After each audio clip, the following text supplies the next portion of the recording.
안녕하세요. 나 팀장의 실무회계입니다. 2024년 새해가 밝았습니다. 여러분 모두 새해도 건강하시고 행복하시길 빌립니다.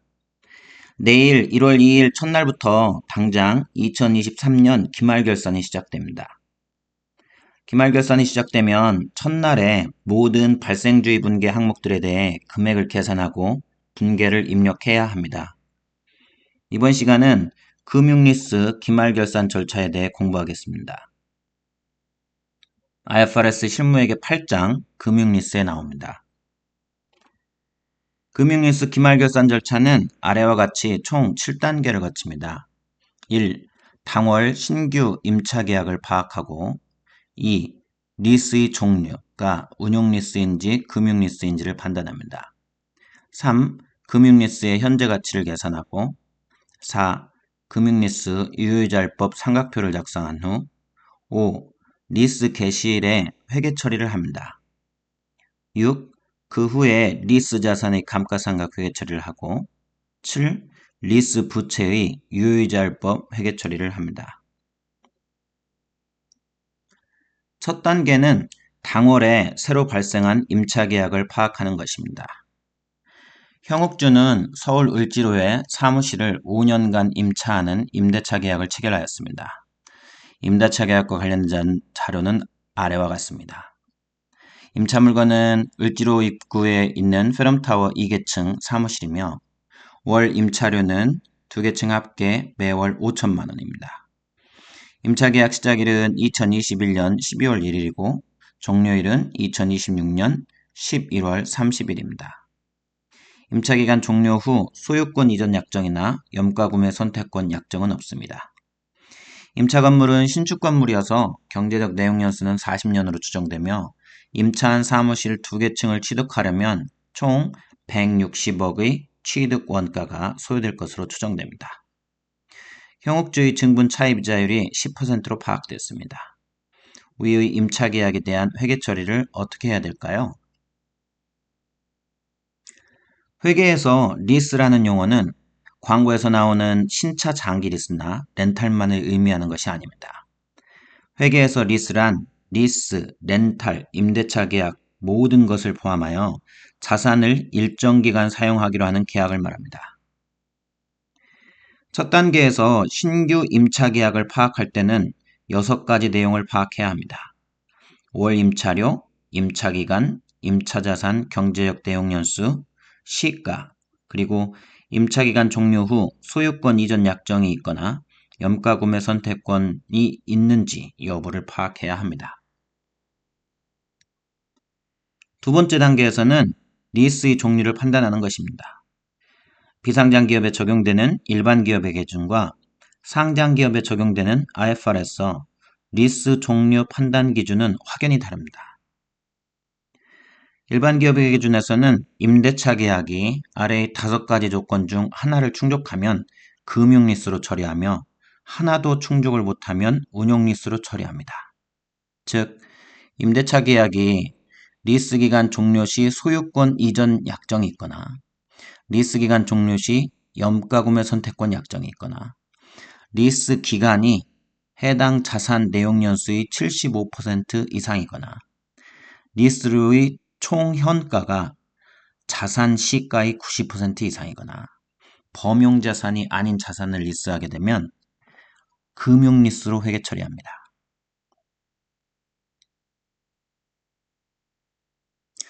리스 기간이 임차하는 자산의 내용연수의 75% 이상이라는 것은 그 자산의 내용연수의 거의 대부분 기간 동안 임차를 하는 것이므로 경제적 실질은 리스료를 장기로 내서 할부 구매한 것과 같다고 보는 것입니다. 상장회사 IFRS에서는 1년 이하 단기 리스와 500만 원 이하 소액 리스를 제외하고는 모든 임대차 계약을 금융리스로 회계 처리해야 합니다. 즉, 일반 기업의 기준에서는 리스 계약의 대부분을 운용리스로, IFRS는 대부분을 금융리스로 회계 처리해야 되는 것입니다. 만약 형욱주가 비상장회사라면 일반 기업의 기준을 적용받으므로 을지로 사무실 임차 계약은 금융리스 분류 기준 5가지 중 단 한 가지에도 해당하지 않아서 운용리스로 회계 처리를 해야 합니다. 운용리스란 일반적인 임차계약으로 회계 처리하는 것을 말하며 회계 처리는 매월 임차료 지급액 5천만 원, 연간 6억을 지급할 때마다 그냥 차변의 임차료 비용, 대변의 현금으로 회계 처리하면 됩니다. 아주 쉽습니다. 만약 형욱주가 상장회사인 경우 IFRS를 적용받으므로 임대차 계약이 1년 이하 또는 임차료 총액이 500만 원 이하인 소액리스가 아닌 이상 금융리스로 분류되어 회계 처리해야 합니다.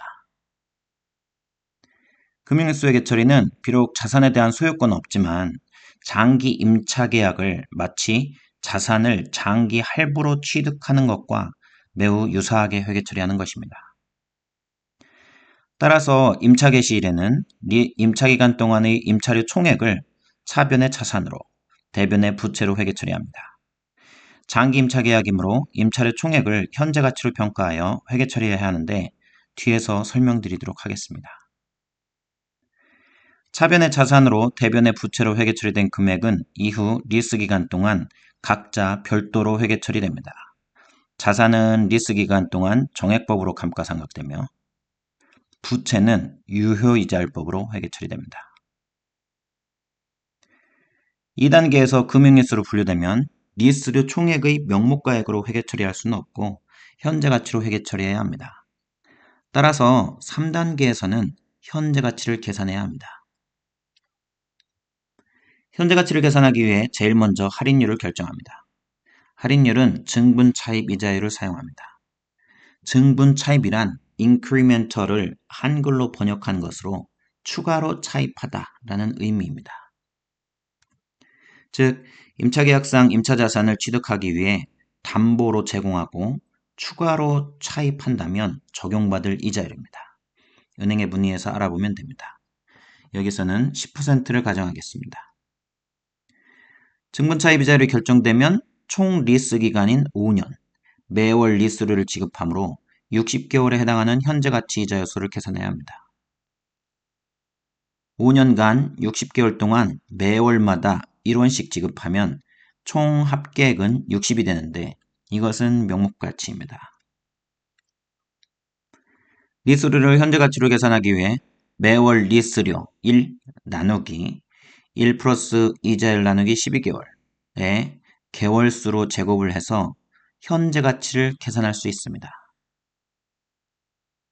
현재 가치는 매월 말 지급되는 1원, 딱 그 금액에 대해서만 현재 가치를 계산한 것이므로 리스 기간인 60개월 동안 매월 1원씩 60번 지급하는 현재 가치 모든 합계를 구하면 연금의 현가가 되는데 연금 현가 이자 요소는 47.0654가 나옵니다. 매월 리스료 5천만 원씩 60개월 지급액의 총액은 5천만 원 곱하기 60개월은 30억이지만 이를 현재 가치로 계산하면 5천만 원 곱하기 60개월 연금의 현가 이자 요소 47.0654는 23억 5,300만 원이 나옵니다. 3단계에서 현재 가치를 계산했으면 이제 4단계에서 유효이자율법 삼각표를 작성합니다. 지급회차 0라인에 리스 부채 현재 가치 23억 5,300만 원을 기말 부채 잔액으로 입력합니다. 지급회차 1라인에 유효이자는 직전월 기말 부채인 23억 5,300만 원 곱하기 1개월 이자율 10% 나누기 12죠. 하게 되면 1,961만 원의 유효이자가 나옵니다. 매월 리스료는 5천만 원으로 동일합니다. 그러면 매월 부채 상환액은 리스료 지급액인 5천만 원에서 먼저 당월의 유효이자인 19610,570을 이자를 먼저 상환한다고 보므로 리스료 지급액에서 이자를 차감한 30389,430을 당월의 금융리스 부채 상환액으로 계산하게 됩니다.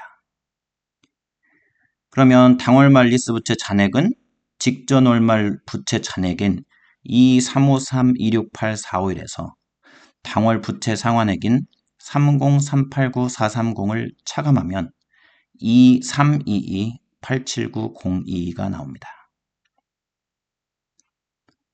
지급회차 2라인, 지급회차 3라인 등 그 아래의 지급회차도 위의 순서대로 계산합니다. 임차 개시일에 금융리스 회계 처리를 하는데 유유자율법 삼각표 맨 윗줄에 있는 현재 가치 23억 5,300만 원을 차변의 사용권 자산, 대변의 금융리스 부채로 회계 처리합니다. 임차 개시일에 사용권 자산으로 회계 처리한 금액은 이후 리스 기간 동안 매월 정액법으로 감가상각을 합니다. 이번 사례에서는 현재 가치 23억 5천을 60개월로 나눈 3,900만 원을 매월 감가상각하게 됩니다. 회사 실무에서는 임차 계약이 한 건만 있는 것이 아니므로 당월 신규 리스 거래 자산을 기존의 모든 리스 거래 자산 명세서에 초과한 후 당월 말 기준으로 리스 기간이 종료되지 않은 리스에 대한 감가상각비 합계액을 당월 리스 자산 감가상각비로 회계 처리하면 됩니다.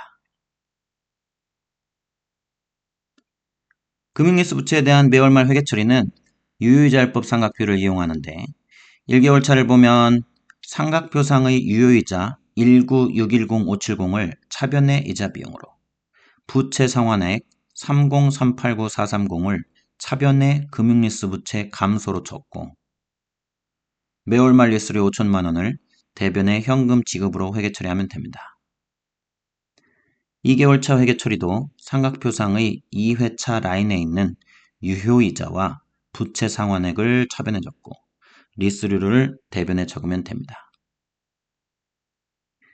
회사 실무에서는 리스 계약이 한 건만 있는 것은 아니므로 신규 리스 거래에 대한 금융리스 부채 유효이자율법 이자 비용을 기존의 모든 리스 거래 부채 이자 비용 명세서에 추가한 후 결산월인 당월 2021년 12월 말에 해당되는 모든 리스 계약의 유효이자 비용을 전부 합한 금액을 차변의 이자 비용, 대변의 금융리스 부채의 증가로 회계 처리하면 됩니다.